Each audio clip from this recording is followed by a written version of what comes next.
Hi, in this video I'm going to walk you through how I go about transcribing sounds when I have them in a recording, right, that I can listen to and play back. So the first thing that you want to do when you have your recording is you want to have a good bit of software that you can listen to little chunks at a time. And you can say, here's a chunk, I want to listen to it over and over again. There are probably 100 different things that you could use for that. If you have the sound on your phone, you could probably set it up there. I'm going to show you the software that I particularly like to use. It's called Audacity. Here's the website. I'll make sure the link is in the notes on this video, and you just go to the download.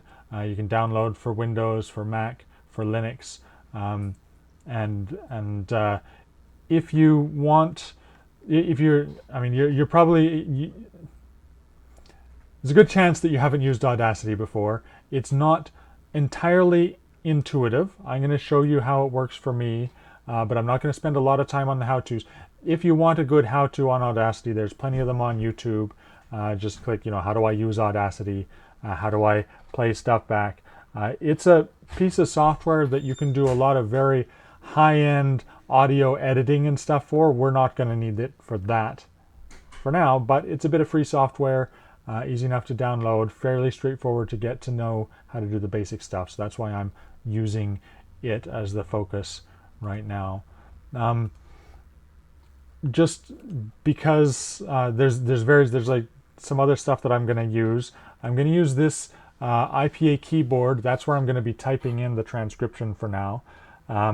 You may want to actually put your transcription in a word processor, and the only extra step there would be copying it out of this IPA keyboard into word processor. And I'm also going to use this talking IPA chart to help calibrate. If I come across a sound I'm not entirely sure of, I can listen to it in the recording, and then I can listen to the model pronunciation of any IPA sound in that chart and compare them for myself to kind of zero in on the best symbol to represent each sound. Okay, so here is Audacity, and I have my sound in there already. I can drag it to make it look a bit bigger. I'm not going to actually see a lot of details here, and that's fine. That's not terribly important. What's important is hearing, believe it or not. So let's listen to the first little bit of this. I'm going to select a bit. This is just like selecting sound or selecting text in a word processor document. I click at the beginning and I drag to the end, and then I'm going to hit the green play button up here. The Three Little Pigs. Once upon a time there were 3 little pigs. One pig built a house of straw, while the second pig built his house with sticks. Okay, so you can hear that's the beginning of the story of the 3 little pigs. There's a button up here, one of the buttons with a magnifying glass, and the one that says Fit Selection just zooms into whatever I've selected. So let's just go for the title here. The 3 Little Pigs. Okay, I can also just zoom in, and it'll zoom in with a preference for whatever I've identified. So, the 3 Little Pigs. You see that when I have a section selected, I can hit play. Every time I hit play, it'll play just that section. It's not going to go on and on. You don't want to be transcribing 10, 20 seconds at a time. There's a lot of sounds in 10 or 20 seconds. This is just the 3 Little Pigs, and that's the length of this selection is almost 1.5 seconds. That's going to take us the rest of this video, believe it or not. Okay, so just listen to it again. The 3 Little Pigs. The 3 Little Pigs. I actually do talk back to my transcriptions as I go along. That's one way of reminding myself what sounds there are, trying them out myself. As a phonetician, the more practice you get making the sounds, that's just another connection between what you're hearing and the IPA symbols that you're becoming more and more accustomed to, I'm sure. I'm just going to make this a little bit bigger. It'll let me. So I hear the 3 little pigs. Now that first sound is the sound. It's a voiced dental fricative. So I already know that. What was that first vowel? I'm going to zoom in here. The. So sometimes I need to select a bit more than the sound I'm particularly interested in. The three. Okay, I'm not entirely confident about that. That's a vowel somewhere in the middle, and I sometimes have difficulty with those. Here in the middle, it's not right? It's the. I think that's right. It's this schwa. It's not quite no.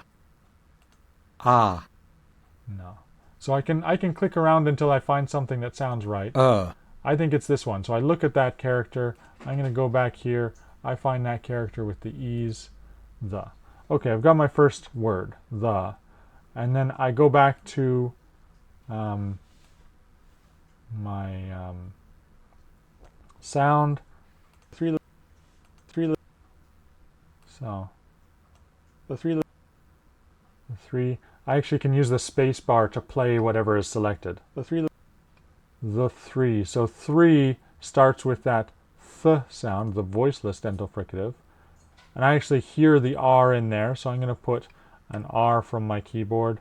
And the E, the vowel that, the symbol that transcribes the E sound is the lowercase I. So there, the three.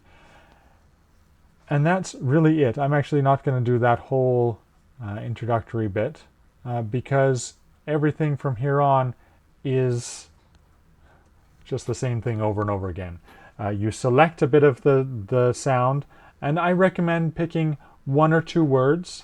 I actually transcribe one word at a time, but sometimes I listen to the words on either side because they can help give context. If you cut a word out, sort of put a hard break at the beginning and end of a word, the sounds right where you're making the break can start to sound a bit funny. So that's why I listen a bit longer, but I focus on the word in the middle of what I'm listening to. Transcribe that word, and then I move on. Transcribe that word, and then I move on. Now that sounds really laborious. I've been talking to you for more than 5 minutes already, and we got 2 words out of that. Of course, we did a little bit of setup there. But the thing to remember is that it's not going to take you that same amount of time for the whole stretch of your recording. As you get used to it, first of all, you'll get faster at finding the symbols that you're after, because you're only after a few of the symbols in that IPA chart, right, in that IPA keyboard. Not all of these things, but just some subset of them. And the other thing is that your ears will start to remember what's what, and so you'll see what's coming. You'll listen to it, and you won't have to go back to the talking IPA chart and back and forth. Things will pick up. The pace will pick up a little bit. I still expect it to take maybe an hour for a minute of audio to transcribe. And it's a lot of work. That's why I only have you transcribe 1 minute for the assignment in this class. So I hope that's helpful. One thing that I do want to keep in mind is you don't necessarily want to have all the detail possible. There's a lot of symbols in there. There's a lot of subtle differences. When you start working towards transcription, one of the reasons that I sequence the assignments as I do in this class is first we establish what are the important distinctions in sounds, right? That list of sounds in the language.